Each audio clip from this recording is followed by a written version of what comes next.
Muy buenas noches, hermanos. Bienvenidos a una clase más de este estudio del libro de Hebreos. Hoy, gracias a Dios, llegamos al capítulo número 2, parte uno. Parte uno porque el capítulo se va a dividir en dos extractos. O sea, vamos a tener dos clases solamente del capítulo uno. Porque gracias a Dios el capítulo ofrece bastante contenido. El capítulo uno también ofrecía bastante contenido, sin embargo, casi que toda la parte que fue desde el versículo 5 al versículo 13, que eran basados en citaciones del Antiguo Testamento, muy importante recordar, es como una pregunta de examen, que habían 7 citaciones del Antiguo Testamento en el capítulo uno. Solo en el capítulo uno habían 7 citaciones del Antiguo Testamento. Y como no pudiéramos ir a verlo una por una, entonces, era más fácil poner en pantalla y representar, ¿verdad?, dónde estaba cada una. Y usted, como obviamente quiere aprender un poco más de la Biblia, va y compara cada versículo con cada uno de sus pasajes del Antiguo Testamento. Ahora, el capítulo 2 nos ofrece bastantes cosas importantes y de una idea en la que debemos de ir analizando. La primera sección estará basada desde el versículo 1 hasta el versículo 4. 4 versículos van a ser los únicos que vamos a tocar hoy.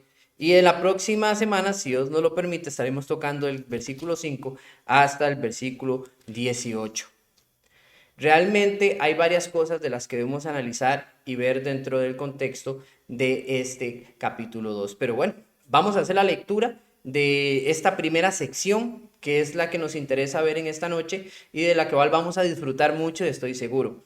Dice así, capítulo 2 de Hebreos, versículo 1 hasta el versículo 4. Por tanto, debemos de presentar mucha mayor atención a lo que hemos oído, no sea que nos deslicemos, porque si la palabra hablada por medio de ángeles resultó ser inmutable y toda transgresión y desobediencia recibió una justa retribución, ¿cómo escaparemos nosotros si descuidamos una salvación tan grande? La cual, después de que fue anunciada primeramente por medio del Señor, nos fue confirmada por los que la oyeron, testificando Dios juntamente con ellos, tanto por señales como por prodigios y por diversos milagros y por dones del Espíritu Santo según su propia voluntad. Muy bien.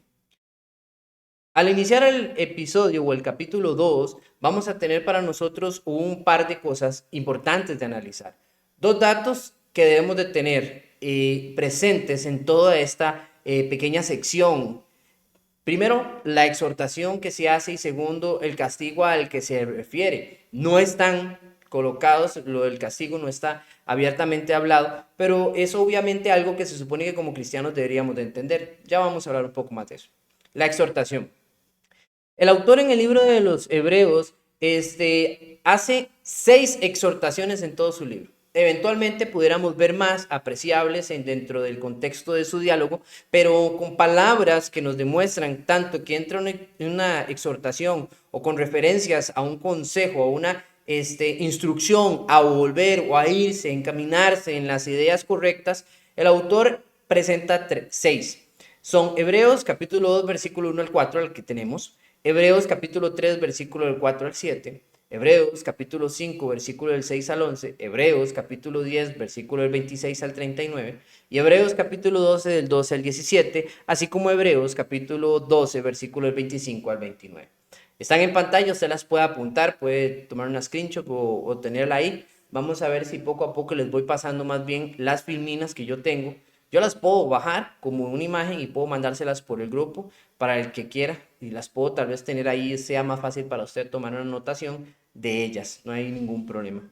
Entonces, estas son 6 exhortaciones que el autor del libro de los Hebreos hace. Así que debemos de entender de que el libro de Hebreos, aparte de estar lleno de una vasta información, va a tener esas 6 exhortaciones. Y básicamente todo lo que viene detrás de esas exhortaciones o antes son argumentaciones, evidencia, una exposición clara ante ese mismo objetivo. El que quiere guiar el pensamiento de aquellos cristianos que están tratando de judaizar o volviendo al judaísmo a detenerse, a ir sobre la ruta correcta y a pensar y analizar un poco más sobre lo que están haciendo, de lo cual posiblemente él está mirando, está observando cómo esto les lleva a el error.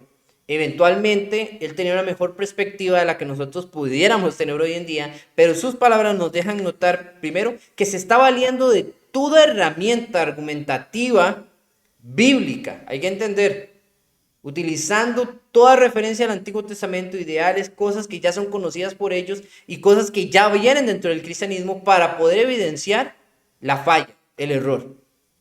Es muy importante notar eso. Básicamente el autor, por eso les decía desde el inicio, es una persona que se nota que es estudiosa, es una persona que se nota que tiene conocimiento del tema y no solamente era un cristiano por ser un cristiano dentro de la ola, la marea de qué bonito ser cristiano y todos se fueron, sino que era alguien que había colocado su fe en argumentaciones válidas y en un pensamiento crítico hacia lo que estaba viviendo. Por ello, desde aquí muy tempranamente podemos observar donde él mismo se hace introducir de cierta manera, lo vamos a ver ahorita, un poco más adelante, que él había creído esto o que evidenciaba todas estas cosas como algo real y no solamente de su forma, sino para poderlo también defender. Aquí hay un dato interesante y curioso. Si nosotros no creemos algo, hermanos, muy posiblemente sea difícil poder defenderlo. Hay personas que a veces siguen una creencia o una idea que se les ha enseñado durante años por tradición y están a muerte por ella, pero no pueden, no saben ni cómo defenderla. Y cuando llega alguien ágil con palabra del Señor y presenta una argumentación o coloca la evidencia bíblica, lamentablemente estas personas se encuentran, como decía, vacilando por allá, mis amigos, como un gato panza arriba dando aruñazos para ver de dónde se salva, pero ya está fatal. Así sucede cuando nosotros ni nosotros mismos nos creemos. Y creer, hermanos, no es solamente una práctica que se ha hecho generacionalmente. No, creer es algo a lo que hemos llegado y hemos aferrado a nuestro corazón porque para nosotros es claramente una verdad. Al punto de que cualquiera que trate de decir algo contrario a esto, tenemos nosotros un carácter argumentativo y no solo eso, sino tenemos un celo por defenderle a la escritura de Dios y a la verdad con la misma palabra del Señor. Ok, el castigo es la enseñanza de que Jesús venía, bueno, la enseñanza de Jesús venía acompañada de las promesas, así como de muchas otras cosas, pero también hablemos del punto de vista en el que Jesús hablaba tanto de lo bueno como de lo malo, ¿verdad? Que iba a suceder en nuestra vida humana según nuestras decisiones. Ya que hay algo importante antes de entrar de lleno a esta parte, porque son las dos cosas que debemos de tener ya ajustadas. Eh, Castigo. A veces a todo lo llamamos castigo. Hay una frase que vamos a ver que se llama justa de retribución o la retribución. Es aquello que recibimos de acuerdo a nuestras acciones. La Biblia maneja esto de varias formas, pero dos temas principales, ¿ok? Y dos de esos temas principales son que hay una retribución a nuestras acciones lineal. ¿Qué quiero decir con esto? Proverbios capítulo 22 del versículo 2 al 5 nos dice claramente de que, o sea, Dios es Señor de todos nosotros y básicamente según nuestras acciones también es retribución a nuestra vida lo que hacemos. Si yo desde muy joven he fumado, por decirlo así, así yo después de que conozca al Señor y deje de fumar ya a los 20 y resto de años o 30 y resto de años, no va a quitar que yo llegue, me bautice, sea perdonado por Cristo Jesús, o sea, a través de Cristo Jesús. Eso no va a quitar el hecho de que he dañado mi cuerpo de una manera bastante grotesca a través de esa sustancia como lo es el cigarrillo y eso poco a poco ha ido dañando mi organismo por dentro. Es algo absolutamente ya así. Hay cosas que nosotros hacemos o hay cosas que vienen de generaciones en nosotros y que están implementadas en nosotros, nuestro cuerpo, nuestra vida, nuestra situación, de la cual no nos la hemos ganado. No ha sido, ¿cómo se llama? Digo, perdón, no la hemos ganado. No ha sido una cosa que salió al azar, sino algo que ha venido por alguna circunstancia. ¿Me entienden? Si yo, como persona, no pago mis deudas, al final va a haber un cobrador o alguien que me meta a la cárcel por ello. ¿Por qué? Porque lamentablemente ese es el resultado de mis acciones. Yo no puedo ser una persona que pretendo matar a alguien y no recibir a través de ello algo que me va a hacer pagar.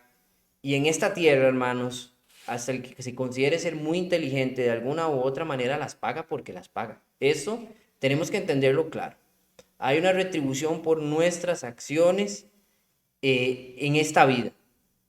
Aunque hay que entender que hay una también a través de nuestro Dios que Él guarda para el momento decisivo. Y hay que entender que eso exactamente se cumple. Y es de lo que también quiere hablar el autor del libro de los Hebreos.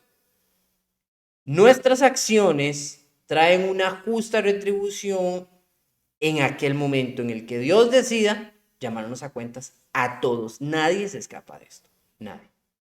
Después, Eclesiastés capítulo 9, versículo del 2 al 6 nos enseña la otra contraparte de esta historia. Hay un mal que a todos nos sobrellevamos, ¿ok? Y por esto ¿por qué? Por estar en el mundo o por estar en una condición humana. ¿Qué quiero decir con eso? O sea, hay cosas que son consecuencias en nuestra vida que no necesariamente las ganamos o que no necesariamente nosotros atribuimos a ellas. Enfermedad, por poner un ejemplo, muerte. Hay mucha gente que llega y dice, bueno, pero es que ¿por qué se murió? Yo no quería que se muriera. Sí, pero era una persona tan buena y hay gente mala que esa gente mala y no se muere, pero los buenos sí se mueren. Sí, yo quiero que entiendan que la muerte es una consecuencia por ser humanos, no por ser buenos o malos. Y eso es algo totalmente distintivo. Ya desde el hecho que usted nace, lo único que usted tiene asegurado desde su nacimiento es la muerte. ¿Ok? Y atravesar los años, su cuerpo, el deterioro, sus necesidades, la dificultad de tenerlas o el desgaste para poder obtenerlas. Hay cosas que no necesariamente usted ha planeado ni ha decidido, solo vienen a nuestra vida. Como por otro ejemplo, se viene un terremoto en Costa Rica y arrasa con muchas casas. Arrasa con casas de gente buena, mala, arrasa con casas de gente de plata, con gente pobre. Nadie decide eso, solo fue una circunstancia. Y eso es lo que enseña Eclesiastés. Entonces, hay dos tipos de consecuencias. Uno, la que nos buscamos y otro, las que obtenemos lamentablemente por estar en nuestra condición humana o por estar encerrados en este planeta limitado, de las cuales no podemos sí o sí esquivar. Hay que entender eso. Muy bien, con esa primicia de estos dos conceptos es que vamos a arrancar a todo lo que viene más por delante. Vamos a ver 4 palabras importantes que debemos de analizar antes de entrar de lleno en el libro. Dice la primera es atención o atendamos. En atendamos aparece en la Biblia 1960, Reina Valera. Yo puse el segundo como segunda referencia por aquello que usted tenga este ejemplar y entonces así no se pierda. Pero es muy similares, no va a haber problema con eso. Atención, ¿ok? Viene del griego 4337 extrom y dice que es la palabra prosejo. ¿Qué quiere decir? Sostener la mente. Esta palabra es una de esas palabras curiosas que a mí me gustan porque es muy interesante. Cuando usted dice, atención, sostener la mente, cuando usted ve eso, y es de lo que va a empezar el autor y va a hablar sobre sostengamos nuestra mente, no es exactamente como una cosa en la que usted diga, bueno, pongo mi mano y agarro la cabeza. No, es una manera figurativa, es decir, prestar atención o tener cautela o adherirse. Es estar con toda nuestra atención sobre algo. Y es importante entender que esta palabra, atención, en su idioma que fue escrito en el griego koiné, era una palabra que denota o muestra un fuerte enfoque en algo. ¿Por qué yo coloco estas palabras? Y yo quiero decirles a ustedes para que ustedes entiendan esto. ¿Por qué yo coloco estas palabras acá? Primeramente que nada es porque hay palabras que cuando las leemos a veces no se denota su fuerza. Cuando fueron traducidas se tradujeron, pero no tal vez con la potencia que tienen generalmente en su idioma original. Un ejemplo, si nosotros estuviéramos hablando aquí en Costa Rica y yo quisiera hablar sobre lo mal que me siento y por ejemplo les estoy hablando y les digo, miren, yo me siento mal, me siento como una escoria y así es como ha pasado mi vida. Cuando yo utilizo la palabra escoria, ustedes van a decir, uy, qué feo se siente él de sí mismo, porque la palabra escoria es muy diferente a decir me siento mal. Entonces eso llama más la atención y hace un enfoque más hacia los sentimientos que tengo por dentro. Lo mismo pasa en el griego, en el que fue escrito el Nuevo Testamento, parte de. Entonces es importante que nosotros entendamos que esas palabras, a veces traducirlas o tener un poquito más de discernimiento de lo que son, van a ayudarnos a comprender más el texto a la hora de acercarnos a él. También tenemos entonces la palabra desviemos. Esta palabra nos dice mucho del autor del libro. ¿Ok? Dice que es pasar flotando, es decir, pasar sin preocuparse. Esta es una palabra que se utiliza más que todo en el índole marítimo. Ustedes saben que hay palabras que se utilizan, por ejemplo, en la panadería, hay palabras que se usan para los mecánicos, hay palabras que se utilizan para los oficiales, hay palabras que se utilizan para los doctores, hay palabras que se utilizan, ¿qué te puedo decir? Etcétera, etcétera. Ponga usted lo que usted desea ahí de profesiones o estilos de vida. Hay ciertas palabras que pertenecen más a un gremio y son más utilizables. Y precisamente esta, desviarnos o deslicemos, que es la que usted va a ver más, es pasar flotando. Es cuando algo se va así, resbaladitico. Y es importante entender esa palabra porque eso viene en nuestro texto.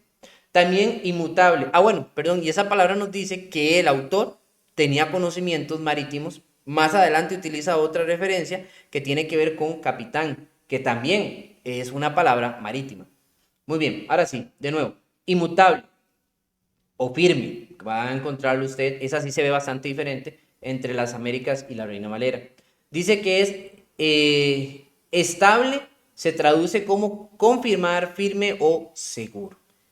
Una palabra más simple, pero es muy directa, es estar seguro. Justa, y no hay diferencia ninguna, y la definición de ella como tal, en díganos, es exactamente la misma. Derecho, es decir, justo. Esta sí tiene un índole legal. ¿Qué quiere decir? Es considerar algo que está en su derecho. Es algo que está bien. Quiera lo que usted quiera pensar, lo ampara un juez detrás de ello. Justo. Pero ella viene de la expresión justicia. Y entonces nosotros debemos de entender que a lo que se le aplica esta palabra, o lo que esté a la par de ella, va a hablar de que es justo, o sea, que tiene el derecho de ser cualquiera que sea su adherencia. Muy bien. Si vamos al texto, vamos a encontrar rápidamente la frase, el texto que dice en el versículo 1, por tanto debemos de prestar mucha mayor atención. Aquí haciendo el análisis con las palabras que hemos visto, entonces nos dice que hay que estar con una adherencia, que hay que estar con una cautela, con un sostenimiento de mente a algo. Dice el autor, debemos de prestar mucha mayor atención a lo que hemos oído. Pero, ¿en qué referencia o en qué contexto viene esto? Bueno, lo que vimos la semana pasada, sobre aquella manifestación que dijo el autor de que Jesucristo era superior a los ángeles. Y él viene hablando de todas las cosas que han venido sucediendo sobre los ángeles y él expone a los ángeles, pero expone a Jesús mejor. Expone a los ángeles y pone a Jesús superior. Pone a los ángeles y pone a Jesús como a una autoridad por encima. Y entonces dice, por tanto, o sea, basándose en lo que les he mencionado, por tanto, debemos, no, y esta es una palabra de imperancia, no tiene que ver si queremos, no, debemos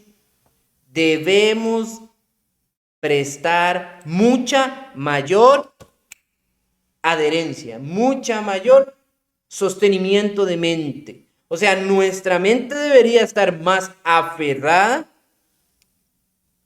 por causa de esto.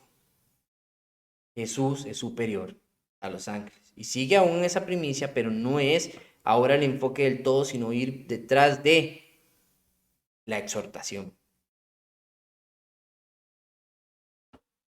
De prestar atención a lo que hemos oído, no sea que nos desviemos, porque si la palabra por medio de ángeles resultó ser inmutable y toda transgresión y desobediencia recibió una justa retribución. ¿Recuerdan lo que les dije de la palabra justa? Justa retribución. Pero primero vamos a hablar de desviemos. Cuando usted está al final del versículo 1 dice, no sea que nos desviemos. Eso quiere decir, hermanos, que si nosotros no estamos con esa adherencia mental, ¿hacia qué? Hacia lo que hemos oído, dice el autor. ¿Y qué es lo que hemos oído? Ya vamos a hablar de eso. Si usted no tiene esa adherencia mental a ese enfoque, a eso que hemos escuchado, que eventualmente es el Evangelio de Cristo, si usted no tiene esa adherencia, puede ser que nos deslicemos. Cuando usted se da cuenta, esto es el reflejo como de un bote. Si usted llega y pone su bote a la orilla y usted soca bien el mecate, lo soca bien, o sea, le da que una buena adherencia, lo aferra, lo sujeta, no se va de la orilla. Pero si usted no lo sujetó bien, el bote se le va, se mueve y se mueve, el mecate afloja más y el nudo se suelta. Si usted no lo hizo bien duro, se suelta. ¿Y qué pasa? El bote se va yendo poco a poco y se nos va, se nos pierde. Es exactamente la idea general que posiblemente pudo estar en la mente de este autor. Dice, por tanto debemos de prestar mucha mayor atención a lo que hemos oído, no sea que nos desviemos. Porque si la palabra hablada por medio de los ángeles resultó ser inmutable, habíamos hablado que inmutable era confirmar firme y segura. O sea, no hay ni para la derecha ni para la izquierda, es lo que es. Si las palabras que fueron dadas por los ángeles resultaron tener esta firmeza, esta confianza, ¿cuánto más esto otro? ¿Cuánto más? Entonces, es importante para nosotros que tengamos presente lo que nos está diciendo el autor de los Hebreos, esta exhortación. Ahora sí, vamos a la parte entonces a hablar qué es lo que ha escuchado el cristiano o los cristianos. Es importante que nosotros analicemos de qué posiblemente estaba hablando el autor, porque dice, ¿verdad? De lo que hemos oído. Me encanta porque el autor se mete en ese paquete y dice lo que hemos. Primero le da a él una, ¿cómo se llama? Cercanía a su público porque nos define o nos aclara que él era parte de estos personajes y él lo está diciendo, lo oímos, en algún momento lo escuchamos, ¿verdad? ¿Y qué es esto que escuchamos? Bueno, es importante porque el análisis de lo que él lleva aquí en adelante y de sus palabras, que lo que fue el anuncio, entonces nos va a permitir a nosotros entender que tiene que ver algo, tanto desde el Antiguo hasta el Nuevo Testamento, tiene que ver con eso que es el énfasis que todo judío tenía, el Mesías. Nótese que la palabra, hay dos palabras que se utilizan en la Biblia generalmente, que es Mesías y Cristo, ¿ok? Mesías y Cristo, y las dos significan lo mismo, el elegido, Mesías y Cristo, y las dos se van a significar lo mismo. Puede guardar eso como una pregunta de examen, ¿ok? Es importante. Muy bien.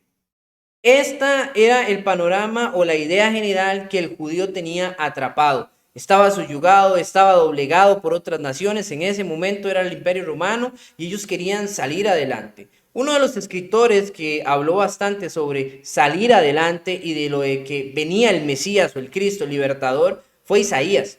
Cuando usted va conmigo al libro de Isaías, capítulo 53, usted va a notar que ahí está la primicia o la idea general de los que muchos se aferraban, los judíos. Vamos conmigo a Isaías, capítulo 53. Es importante estar por allá, hay que leer. Vamos a leer bastante, todo esto que está acá lo vamos a leer, porque al decir lo que hemos oído, le da un gran valor a ello. Hay que entender algo, y este es posiblemente uno de los pasajes más hilados dentro del Antiguo hasta el Nuevo Testamento, y llevado con muchas ideas, pero con una misma guía, hablando de Jesucristo desde el mismo enfoque. Dice así, Isaías 53, versículo 1, dice, ¿quién ha creído a nuestro mensaje? Nótese que inicia con una pregunta. ¿Por qué? Porque anteriormente en el capítulo 52, les dejo a ustedes como tarea, como lectores, si gustan, leer el capítulo 52, que va a ver sobre las promesas que Dios le está dando al pueblo, que le está hablando sobre que aquel que habría de venir, ¿verdad?, iba a producir su libertad, y que hay cosas importantes que incluso dice Dios ahí claramente que no van a pagar su deuda. Ya desde ahí vienen todas esas ideas hermosas y preciosas, pero caemos en el capítulo 53 donde Isaías dice, ¿quién ha creído a nuestro anuncio? Entra con un cuestionamiento, dice, ¿quién ha creído a nuestro anuncio? ¿A quién se le ha revelado el brazo del Señor? Dos preguntas interesantes. Creció delante de él como renuevo tierno, como raíz de tierra seca. No tiene aspecto hermoso ni majestad, para que le miremos, ni apariencia para que le deseemos. Fue despreciado y desechado de los hombres, varón de dolores y experimentado en aflicciones. Y como uno de quien los hombres esconden el rostro, fue despreciado y no le estimamos. Ciertamente Él llevó nuestras enfermedades y cargó nuestros dolores. Con todo, nosotros le tuvimos por azotado, por herido de Dios y afligido. Mas Él fue herido por nuestras transgresiones, molido por nuestras iniquidades. El castigo por nuestra paz cayó sobre Él, y por sus heridas hemos sido sanados. Todos nosotros nos descarriamos como ovejas, nos apartamos cada cual por su camino, pero el Señor hizo que cayera sobre Él la iniquidad de todos nosotros. Ahora, cuando usted ve este capítulo y puede seguir leyendo, sería bueno que siga leyendo, ve que todo lo dirige hacia una figura, a una entidad.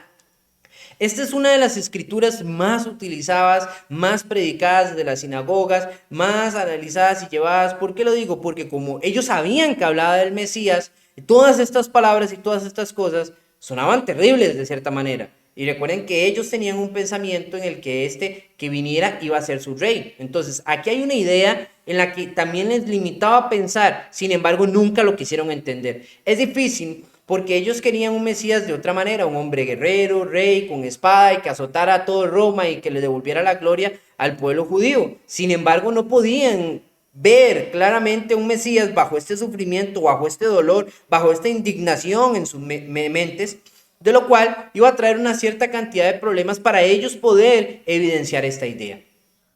Ahora, vean tanto así que si usted va conmigo a Hechos, capítulo 8, versículo 26 en adelante, ya esto es en el Nuevo Testamento. Vamos a Hechos, capítulo 8. Siga usted con su ejemplar de la Biblia rápidamente ahí.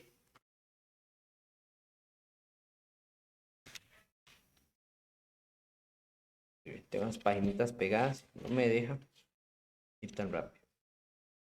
Muy bien. Desde 26 en adelante tenemos una historia que está basada con Felipe.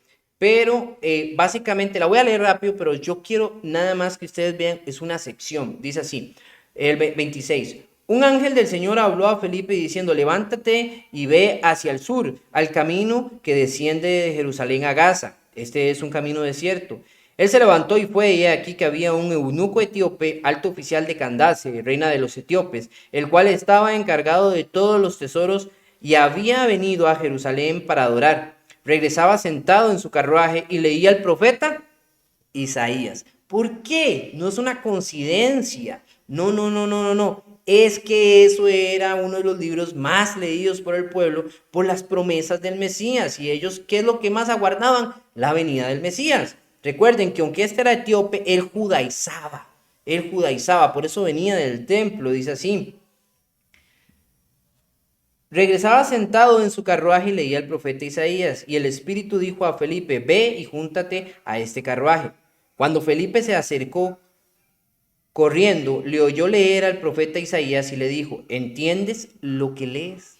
Qué pregunta más hermosa, mis hermanos. Hay que saber, hermanos, por qué existen los maestros de la Biblia, hermanos. Hay que entender por qué prepararse en la Biblia es algo importante. Por qué esto que ustedes están haciendo, mis queridos hermanos y amigos, tiene un valor grande delante de Dios. Buscar prepararse es lo que a usted le va a dar el entendimiento de las Escrituras. Hay cosas, hermanos, vea, la Biblia es tan profunda, tan hermosa. Puede ser tan simple como para que cualquiera entienda el camino de la salvación. Y puede ser tan profunda como para que cualquiera pueda perderse en ella, no por la escritura, sino por la vanidad humana que tenemos nosotros. Entonces, siempre, hermanos, estudiar y no simplemente llegar y aludir cualquier cosa de cualquier versículo o quedar en la ignorancia cuando no entendemos algo, no es importante. Lo importante es dedicar nuestra vida a poder entender más, a comprender más el camino de Dios. Porque la palabra de Dios encierra esos ideales, encierra ese consejo divino, encierra ese baluarte cristiano que deberíamos de tener. Y para estar bien delante de Dios deberíamos de no vivir como nosotros nos dé la gana, sino deberíamos de vivir como Dios pretende que nosotros vivamos para poder ir bien, vivir bien, sanamente, en paz, como Él mismo nos lo indica. Y sobre todo no provocarlo a Él a ira. Ahí está la importancia de todo esto. Entonces Felipe le pregunta al eunuco, ¿entiendes lo que lees? Y él respondió, ¿cómo podré? A menos de que alguien me guíe. Y él le invitó a Felipe a que se subiera y se sentara con él. El pasaje de la escritura que estaba leyendo era este: como oveja fue llevado al matadero, y como cordero mudó delante de los que lo trasquilaban, no abrió su boca, en su humillación no se hizo justicia. ¿Quién ¿Quién contará su generación? Porque su vida es quitada de la tierra. Y el eunuco respondió a Felipe y le dijo, te ruego que me digas, ¿de quién dice esto el profeta? ¿De sí mismo o de algún otro? Era entendible que esta referencia de Dios, de esa profecía de Dios, estaba vinculada a otro personaje. Y ve lo que él dice, bueno, ¿estaba hablando del profeta o de otro personaje? Es importante, pues si hubiera estado hablando del profeta, la idea entonces que estas promesas ya estaban cumplidas desde el tiempo del profeta. Pero si hablaba de otro personaje, entonces quiere decir que es este mismo el que estaban esperando los judíos, el Mesías. Nótese usted dónde está la idea de esto. Y de aquí en adelante, obviamente, Felipe le va a guiar. Dice que de aquí dice, entonces Felipe abrió su boca y comenzó desde esta escritura y le anunciaba a él evangelio de Jesús. Esta escritura es importantísima, hermanos, y totalmente útil para poder predicar el evangelio de Jesucristo. Vean así que cuando usted va a Romanos capítulo 10, vamos conmigo un toquecito a Romanos capítulo 10, vamos a seguir creciendo en esta misma idea. Es importante, el texto nos arroja esto. Romanos capítulo 10, desde el versículo 14 en adelante, Pablo toca exactamente el mismo punto que va relacionado en cuanto a esta escritura. Vamos sobre el mismo lineamiento que está acá. Capítulo 14, perdón, Romanos capítulo 10, me estoy yendo para adelante soy yo el que me estoy equivocando, estoy avanzando mucho. Capítulo 10, versículo 14 en adelante. ¿Cómo pues invocarán a aquel en quien no han creído? Sí, ¿cómo las personas van a invocar a Dios si no han creído en Él? Es una pregunta que Pablo hace muy interesante. ¿Y cómo creerán en aquel de quien no han oído? ¿Y cómo oirán sin haber quien les predique? ¿Es importante la predicación? Claro que sí. ¿De qué estaba hablando el autor del libro de Hebreos? Ellos habían oído, o sea, se les había predicado. ¿Y cómo predicarán si no son enviados? Tal como está escrito, cuán hermosos son los pies de los que anuncian el evangelio del bien. Sin embargo, no todos hicieron caso al evangelio, porque Isaías dice, Señor, ¿quién ha creído a nuestro anuncio? Desde Isaías, según lo que Pablo está diciendo, desde Isaías venía la predicación del evangelio. Desde Isaías, desde esa escritura de Isaías 53, era la predicación del evangelio. Y nótese mucho más. Vemos al eunuco leyendo la profecía del evangelio y vemos Pablo aquí aludiendo todavía a la profecía del evangelio. Vea lo que sigue diciendo. Así que la fe viene por el oír y el oír la palabra de Cristo. Esta es una idea totalmente asertiva. Cuando usted y yo volvemos al libro de texto rápidamente, de Hebreos capítulo 2 dice, por tanto debemos de prestar mucha mayor atención a lo que hemos oído. ¿Y qué es lo que habían escuchado? El evangelio, la predicación del evangelio. Pero usted me dice, hermano, ¿ellos escucharon Isaías? Sí, seguramente escucharon Isaías, pero no es ese el evangelio. Isaías narraba sobre el evangelio, Isaías daba la idea del evangelio, advertía sobre ese evangelio. Pero ¿cuál es el evangelio, hermano? Entonces, ¿cómo hace una persona para entender exactamente lo que había escuchado estas personas? La respuesta a eso está en 1 Corintios capítulo 15, versículo del 1 al 4. Ese pequeño bloque que Pablo expresa a los corintios es exactamente la idea general de la vida de Jesucristo, su enfoque, su propósito, su misión y visión. Ahora os hago saber, hermanos, capítulo 15 de Corintios, el evangelio que os he predicado, el cual también recibisteis y el cual también estáis firmes, por cuanto también sois salvos si retenéis la palabra que os prediqué, a no ser que hayáis creído en vano. O sea, este evangelio que les prediqué, si ustedes lo retienen, se mantienen salvos. ¿Y cuál es ese? Bueno, porque yo entregué en primer lugar lo mismo que recibí, que Cristo murió por nuestros pecados conforme a las Escrituras, y que fue sepultado y resucitó al tercer día conforme a las Escrituras. Esas son las buenas nuevas. Nota, puede ver usted en pantalla que puse ahí la palabra evangelio y su definición en el griego, que es evangeluso, que quiere decir anunciar buenas nuevas, o se traduce como noticia, buena, predicación, evangelio, anuncio, algo bueno. Las buenas nuevas, el evangelio.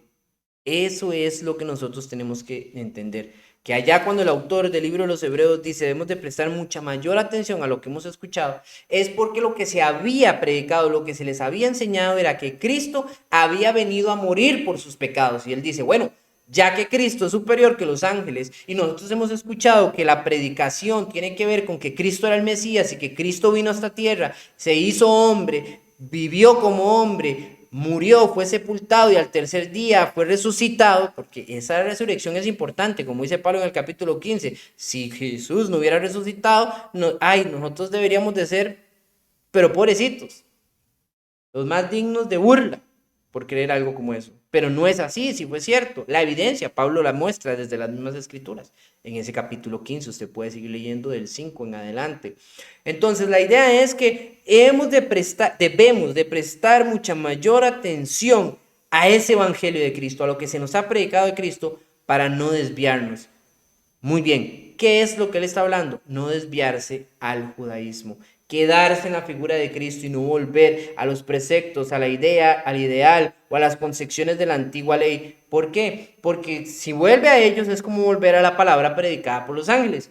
Pero la palabra predicada por Jesús da libertad, da fe, da esperanza y da promesas. Muchas cosas, muchas cosas. La ley, hermanos, la ley era grandiosa, era buena, pero no perfecta.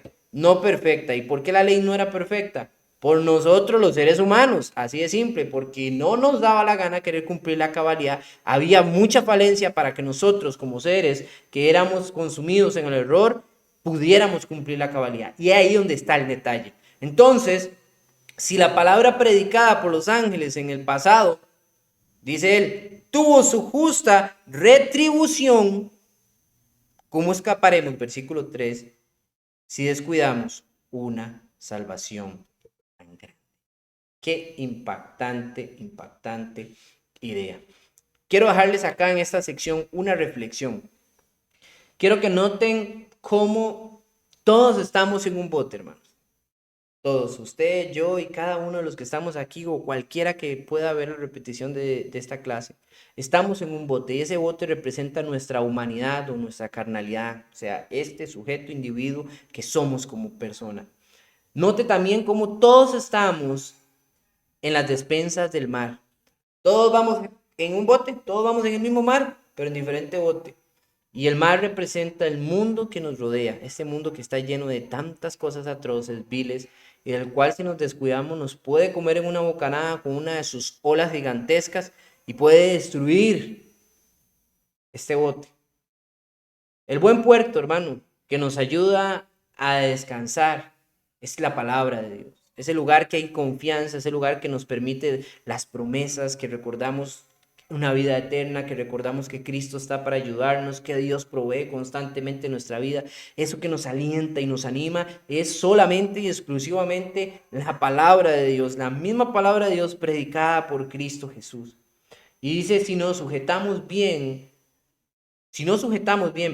nuestros botes se pueden ir a la deriva. Cuando este cuerpo, hermanos, no está sujeto a esa palabra de Dios, cuando esta mentalidad humana no está aferrada por completo a las escrituras, poco a poco nos vamos deslizando. Y se nos van olvidando todo lo que aprendimos, se nos va olvidando las mismas escrituras, perdemos la confianza, cuestionamos las cosas de Dios, las cosas van variando. Y ya comenzamos a cuestionar, ¿será que Dios existe?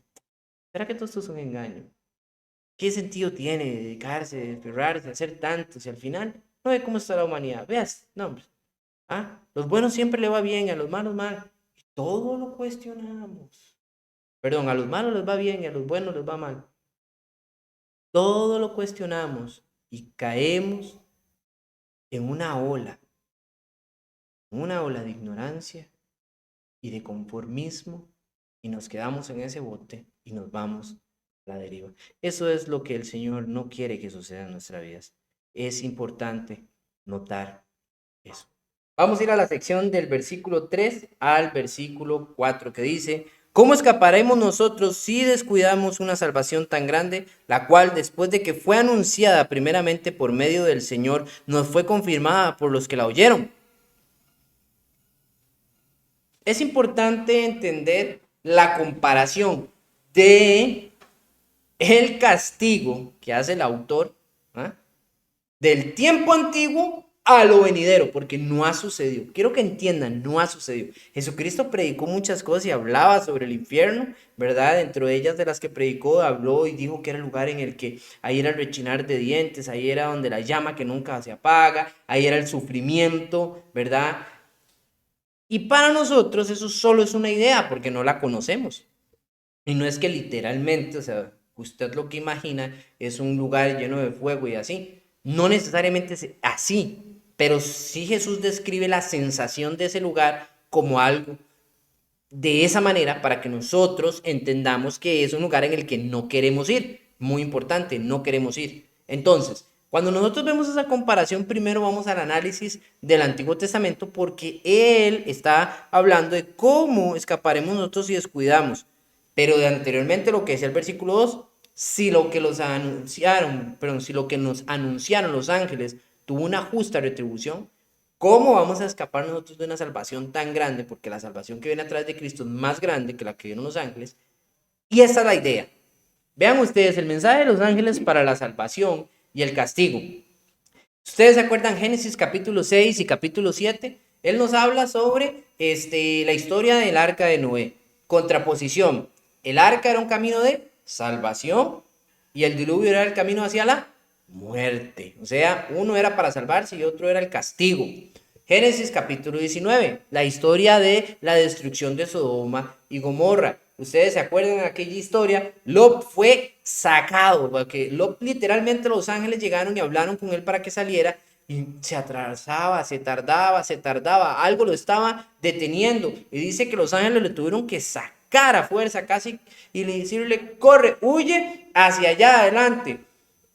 Y todavía Lot negocia con ellos para poder llegar a la ciudad que él pretende llegar, pero aún así es o quedarse en Sodoma y morir o huir. Así que, ¿dónde está la salvación? Huir. Sodoma es quedarse. Ahora, no necesariamente, vean, desde aquí se maneja una idea espiritual muy bonita o aterradora. No necesariamente el hecho de que usted esté haciendo las cosas que tiene que hacer significa que usted esté bien con Dios.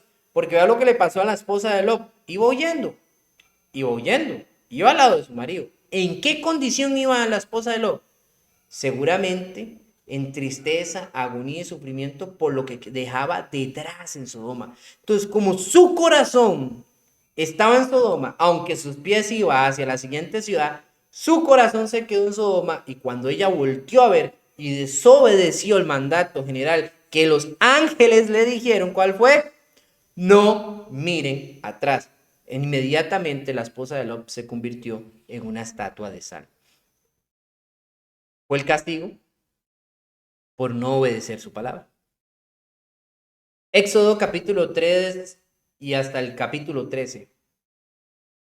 El ángel desde la zarza habla con Moisés y lo manda a liberar al pueblo. De ahí viene la historia de los 10 mandamientos. ¿Ustedes recuerdan? Era o dejar ir o perecer en el camino. Un hombre con el que hubo que lidiar, Faraón, Solo tenía que dejar irse a Israel. Claro, eso implicaba muchas cosas y pérdidas para él, pero Dios lo doblegó día con día con día a través de 10 plagas. Pero diría que hay mucho más detrás de eso. 10 plagas para reconocer la absoluta potencia y para reconocer la autoridad suprema de nuestro Dios y Señor. Así que era o dejar ir o perecer. Y vea usted que a veces, aunque usted diga, bueno, y lo hace, pero después se arrepiente y se devuelve a hacer lo malo, no lo saca de la ecuación. Va a Faraón. Faraón dejó ir al pueblo, pero después se arrepintió y quiso ir detrás del pueblo. Si los hubiera dejado ir, hubiera seguido viviendo, porque fue enterrado bajo las aguas del Mar Rojo, donde quedó ahí con todos sus guerreros. Es importante analizar eso y ver que sí o sí el resultado fue. Deuteronomio 30, 19 al 20. Quiero saber si alguien me puede hacer el favor de leerme este pasaje. Deuteronomio capítulo 30, versículo 19 al 20. Un pasaje que nos va a decir algo muy importante que Dios desde la antigüedad estaba colocando en los ideales de nuestra mente. Muy bien, hermana Elena, por favor, muchas gracias. Ok, hola, buenas noches. Deuteronomio 30, 19 y 20, ¿verdad? Por favor. Ok. A los cielos y a la tierra llamó por testigos hoy contra vosotros, que os he puesto delante la vida y la muerte, la bendición y la maldición. Escoge, pues, la vida para que vivas tú y tu descendencia, amando a Jehová tu Dios, atendiendo a su voz y siguiéndole a él, porque él es la vida para ti y prolongación de tus días, a fin de que habites sobre la tierra que juró Jehová a tus padres, Abraham, Isaac y Jacob, que les había de dar. ¿Qué les había de dar? Muchas gracias, hermana, excelente. Muy bien, cuando nosotros vemos esto, hay una gran, ¿cómo se llama? Idea detrás de este pasaje que es la de todo el Antiguo Testamento y el Nuevo Testamento. Dios siempre ha mandado sus mensajes, Dios siempre ha mandado sus mensajeros con una intención en que nosotros hagamos una elección de vida. Y las dos tienen para nosotros beneficios o consecuencias. Vean ustedes que el cristianismo puede ser algo doloroso y difícil, pero tiene un beneficio a futuro. El desviar nuestra vida y vivir en el libertinaje puede tener provecho, gustos y placeres momentáneos, pero un final desastroso. Cuando usted coloca esto en balanza, eventualmente deberíamos de elegir lo que más es favorable, pero es cuando hacemos elecciones absurdas, que no están realmente reflejadas en lo que a veces decimos o creemos o queremos hacer, sino que terminamos totalmente obedeciendo a la carne. Pablo hablaba mucho de esto allá en Romanos. Usted podría leerlo desde el capítulo 5 hasta el capítulo 7. Y es exactamente un ideal muy importante sobre que como seres humanos terminamos haciendo las cosas carnales. ¿Por qué? Porque no nos sujetamos. Recuerdo lo que Pablo decía allá en 1 Corintios, yo doblego mi cuerpo y lo hago mi esclavo. Eso es importante, hermanos, de tener nuestra carnalidad. El mensaje de Jesús en la comparación con los ángeles, bueno, si el de ellos tuvo retribución y ya lo conocemos, es que eso es lo que hay que hablar, basado en la primicia, en lo que ha sucedido. Si el mensaje que ellos transmitieron hubo una justa retribución, o sea, fue justo lo que le sucedió. ¿Por qué? Porque el mensaje se dio. Cuando usted llega y le dice a su hijo, mira, si haces esto, te va a ir mal, te voy a pegar, y vos le terminas castigando. ¿Por qué es? Porque ya hubo una advertencia. Y si dice, si en esa advertencia dictada, dada por los ángeles, no hubo escapatoria del mal que se hacía, ¿cuánto más entonces ahora, siendo esto palabras de Jesús? ¿Cómo escaparemos si descuidamos una salvación tan grande? Mucha gente hoy en día enseña algunas cosas y una de estas es basado en el hecho de que básicamente no se pierde la salvación, que usted acepta a Jesús en su corazón y no se pierde la salvación.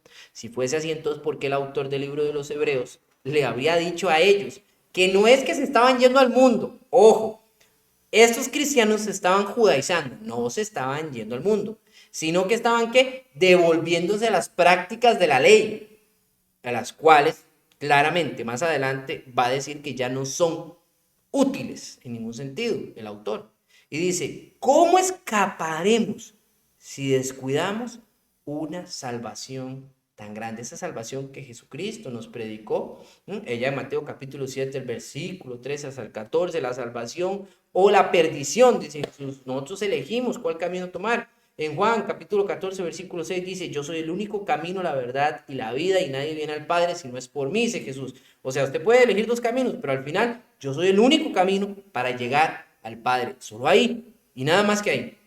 Entonces, si esa salvación viene por Jesús, por ese camino de vida, por ese camino al que debemos de ir, el autor dice, ¿cómo escaparé? O sea, es un cuestionamiento de algo que no puede suceder en nosotros, no nos vamos a escapar si la descuidamos. Eventualmente, el autor del libro de los Hebreos nos deja claro el hecho de que sí podemos perder esa salvación. ¿Por qué? Porque el bote se nos puede ir a la deriva, hermanos. Porque exactamente eso es lo que puede pasar en nosotros si no analizamos, aferrarnos a la palabra de Dios. Entonces, no importa lo que algunos quieran decir, porque la palabra de Dios es clara. Hay personas que dicen, bueno, usted va y usted es salvo, siempre es salvo, y no importa, Dios le dará 5 minutos antes de morirse para que usted se ponga cuentas con él. No sea usted, ¿cómo se llama? Tramposo y engañoso. ¿Cómo es que entonces dice justa retribución? Palabra que ya analizamos, porque es una retribución a causa de las cosas que usted ha hecho o vivido. La salvación no viene por obras, viene por Jesucristo, la fe en Jesucristo. Pero el mantenerse en esa salvación viene a través de que usted y yo vivamos como deberíamos de vivir según esa fe en la vida de Jesucristo, vivir en Cristo. Por eso la palabra de Dios nos dice, porque los que estamos en Cristo, porque los que estamos en Dios, porque los que estamos en el Espíritu, hablando de que estamos en una línea, en una formación de mente, en una vida, en un estilo. Y los que son marcados con el Espíritu Santo, ¿cómo es esa marca? Es esa vida, es esa forma, ese estilo de vivir constante que refleja a Jesucristo en nuestro corazón, que refleja que somos nuevas criaturas. He ahí donde está el enfoque, dice el autor, agrega, anunciada primeramente por el Señor, nos fue confirmada por los que la oyeron. Vamos a hacer entonces aquí un análisis de esos dos parámetros para ya ir cayendo un poquito en la razón de la clase. Dice, el Señor. Esta es una afirmación común o dirigida a Jesucristo. En Hechos capítulo 2, versículo 36, Pedro dice que Dios coronó a Jesús como el Señor y Cristo. Ven que la frase Señor, que hoy, yo sé que usted y yo la sabemos, pero hay que entender de dónde sacamos esto, ¿verdad? No hablemos solo por hablar. En Hechos, capítulo 9, del versículo al 4 al 9, Pablo reconoce que el Señor, que el Señor era el que estaba delante de él, o que Jesucristo era su Señor. Cuando Jesús se le aparece a Pablo allá, que iba camino a destruir, a matar más cristianos, dice que cuando se le aparece esa luz y él cae de su caballo, ¿verdad? Él dice, Señor. Él reconoce a Jesucristo como su Señor sin haberle conocido. ¿Por qué? Porque eventualmente era el Señor. Apocalipsis capítulo 17, versículo 14, Juan dice que el Cordero es el Señor de los señores. Usted vaya a Apocalipsis y puede confirmar esta citación dentro de todo lo que está hablando Juan. Juan habla claramente del Cordero, y el Cordero sabemos que la referencia al Cordero inmolado, al Cordero que da vida, el Cordero tiene que ver con Jesucristo, que fue el que se entregó como un sacrificio. Más adelante en el libro de Hebreos vamos a hablar más de esta figura. Romanos capítulo 14, versículo 9, Pablo dice que Jesús es el Señor de los vivos y de los muertos. Así como usted lo oye. Pero no, yo diría a ustedes, tienen que entender que al final de cuentas, denominarle Señor es porque creemos que Él es nuestro ente superior y que a Él le debemos todo. Y ahora, quienes quieran o no quieran creer en Él, aún así, Él es Señor por encima de todos. Fácil. Los que oyeron. La referencia a los que oyeron se va a hablar o va a manifestar, ¿verdad? La referencia a los personajes que escucharon directamente de Jesús sus enseñanzas desde el principio. Esta frase no significa a todos los que oyeron. Vea que él habla, ¿verdad? Primeramente desde el versículo 3. ¿cómo escaparemos nosotros, se mete en el saco, si descuidamos una salvación tan grande, la cual, después de que fue anunciada primeramente por medio del Señor, nos fue confirmada por los que la oyeron, hablando de otros personajes? Juan, capítulo 17, versículo 20 dice, Jesús oró por ellos para que transmitieran las enseñanzas. ¿A quién se refiere? A los apóstoles. Los apóstoles fueron aquellos únicos personajes que estuvieron con Jesús todo el tiempo y recibieron todas las enseñanzas a través de Jesús. Así que ellos eran los que podían replicar exactamente. También recordemos Hechos capítulo 1 versículo 15. Solo Pedro nos da referencia sobre sus palabras de que eran 12, se murió Judas, entonces había que reemplazar a Judas y de ellos solo se encontró 2 más.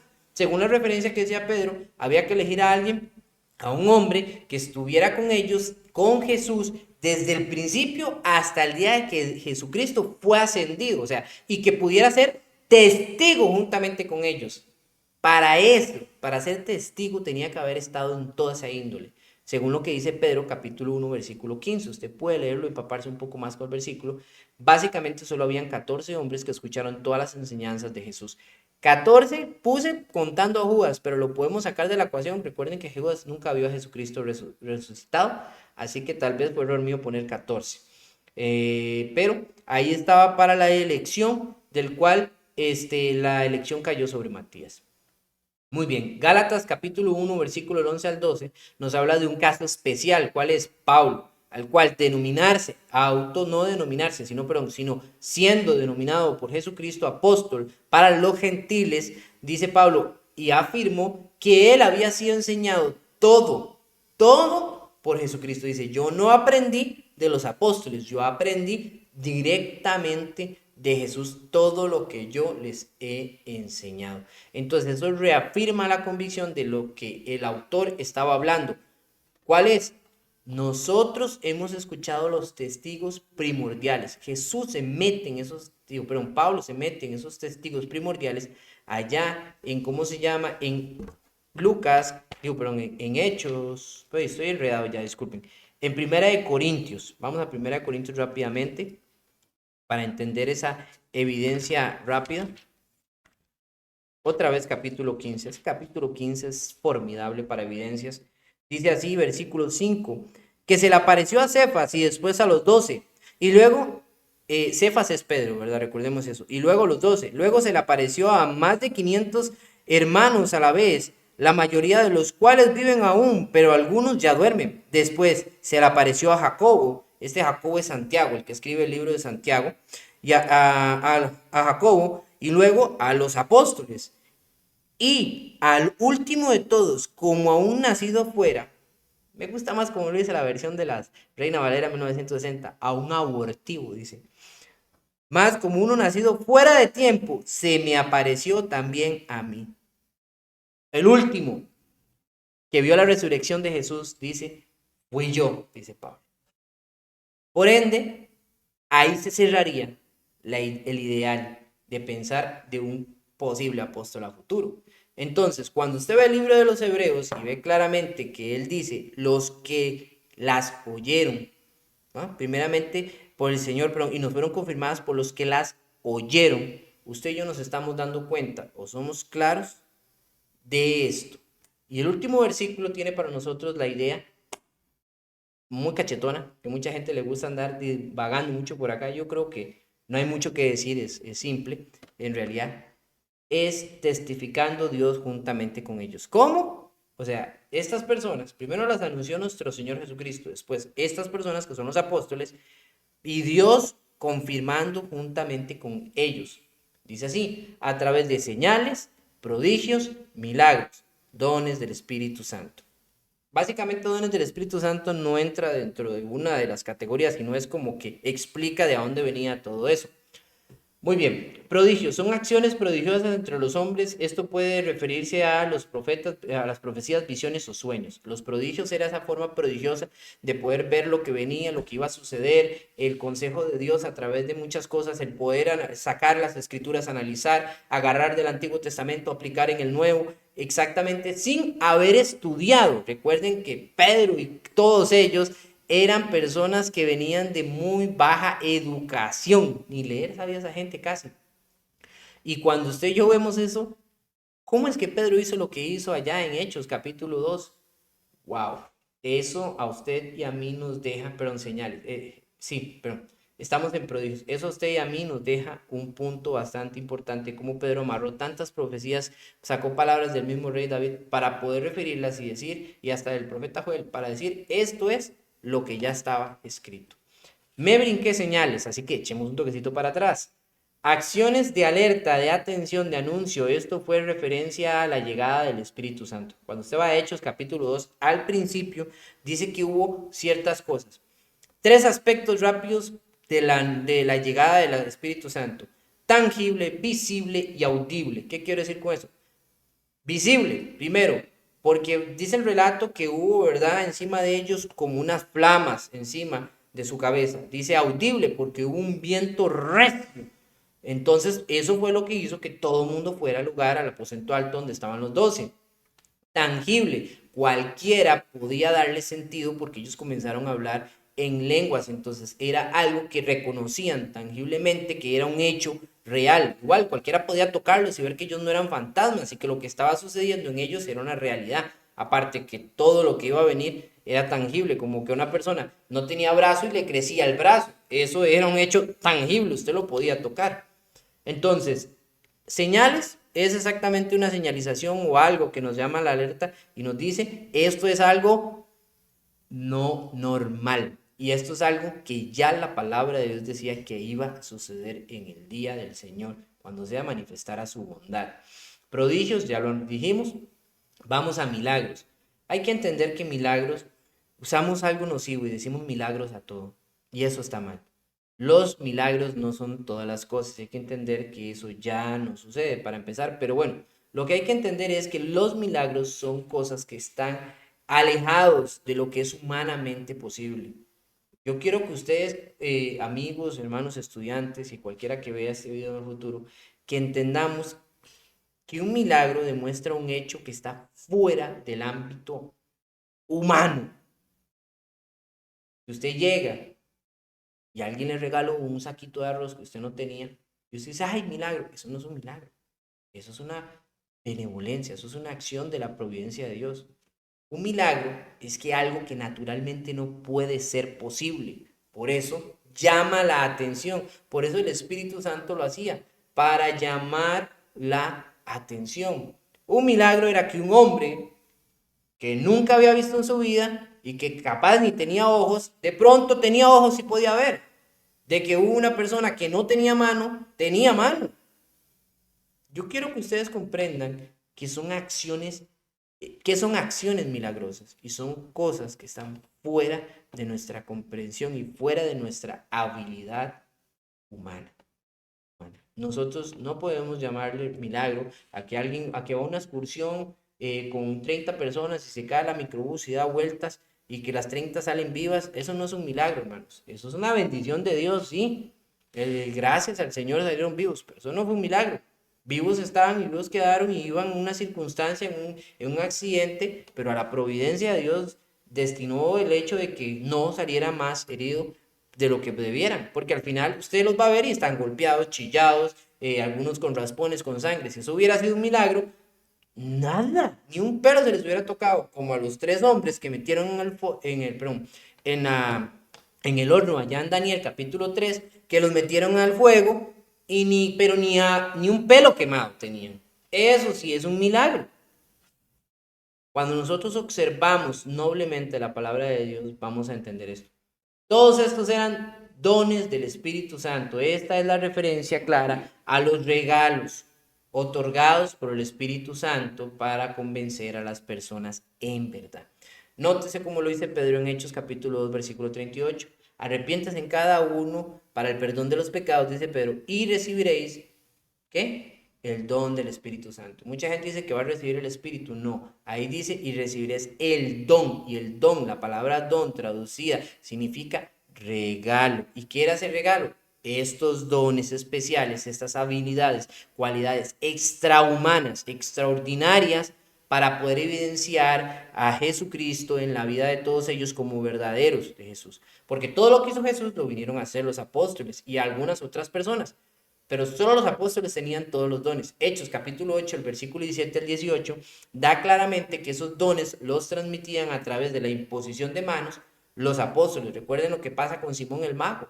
Él se convierte, se bautiza, se hace cristiano, pero cuando ve que llega Pedro y Juan y con la imposición de manos comienza a darles dones, él le dice, bueno, les ofreció dinero y les dijo, dame a mí también que yo a todo aquel que imponga la mano pueda producirle estos dones. Y se come un broncón, ¿verdad? Pedro ahí lo va a regañar. Y Romanos capítulo 1, versículo 11, Pablo lo dice en su propia boca, lo cual también nos afirma que es un apóstol, dice a los romanos que él quería ir para confirmarlos a través de un don, para darles dones, para que ellos fueran confirmados.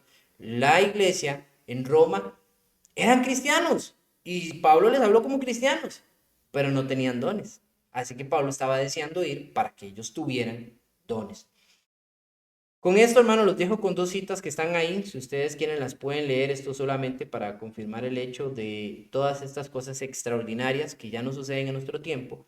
Dice 1 Corintios capítulo 14, versículo 22, así que las lenguas son una señal, no para los que creen, sino para los incrédulos, pero las profecías una señal para los no para los incrédulos, sino para los que creen. El propósito de cada una de esas cosas, los prodigios eran para la iglesia avanzar, mientras que los milagros eran para que los que no creyeran, creyeran. Y finalmente, 1 Corintios 13, del versículo 8 al 10 dice, el amor nunca dejará de ser, pero si hay dones de profecía, se acabarán. Si hay lenguas, cesarán. Y si hay conocimiento, se acabará, porque en parte conocemos y en parte profetizamos, pero cuando venga lo perfecto, lo incompleto se acabará. Y Pablo estaba hablando de exactamente la palabra de Dios, o sea, la escritura. Estaba en proceso, por eso estaba incompleta, hasta que Juan puso la última profecía, Apocalipsis, y cerró con un amén. Y quedó todo cerrado y ya no hay parte, ya todo el consejo necesario, todo lo que necesitábamos saber como iglesia está en la Biblia, en el ejemplar de la Biblia que usted y yo poseemos. Y con eso, consecuentemente, finalizaron las vidas de muchos otros que tuvieron dones extraordinarios y maravillosos, de los cuales creemos y estamos seguros que sucedieron, pero que ya en nuestra época no suceden. Así que los que testificaron juntamente con Dios, ¿verdad? Con ellos era por señales, prodigios y milagros. Todos estos eran dones, según el Espíritu los daba por su propia voluntad. Aquí finalizamos la clase. Y con esto nos preparamos en la siguiente semana para ir a la sección 2 que vamos a estar teniendo, que va a tratar la segunda parte. Importante para aquellos que quieran saber por qué Jesucristo siempre dijo el Hijo del Hombre. Bueno, esta es su sección y aquí van a tener respuestas. Muy bien, que Dios me los bendiga a todos y nos podemos despedir.